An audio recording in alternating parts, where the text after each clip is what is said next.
来看桃园市政府龙潭区公所要办龙潭归乡文化节咯，有人是批评讲公所逼一寡生到较水的公务员做亲善大赛，这是一种霸凌，嘛是无法女性哦。也毋过区公所是强调讲，目前哦，搁在筹备讨论的阶段尔。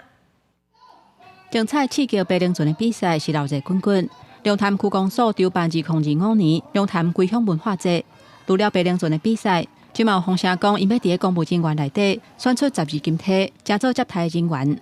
据互批评袂输是选美的比赛，毋那是工课场的霸凌，嘛无法女性。有点物化，只要他有那个意愿，他有那个心，其实不用说要多条件多好。我觉得不算是物化。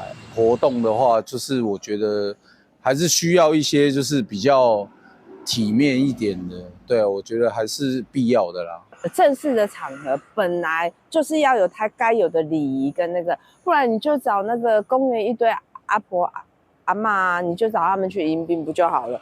针对最近龙潭区公所传出要为公务人员内底选出12金体，毋那要求面子爱水，体格160公分以上，爱会晓化妆，甚至爱会日理国局处的长官。针对这点，民众的看法是无啥共款。有人认为讲办活动接待人客，资本都爱拣外形较好的。不过，嘛有人认为这袂输是选美的标准，已经严重偏离公务人员的专业，甚至有性别的歧视甲刻板的印象。有关亲善大使的用意，在检讨改进前2年归乡文化季龙舟赛活动贵宾接待的经验，不论男女，只要有服务热忱的同仁，我们都会纳进。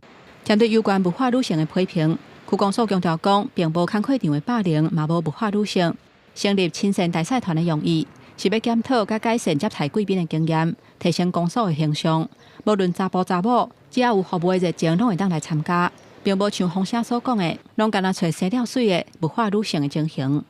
公视新闻，桃园报道。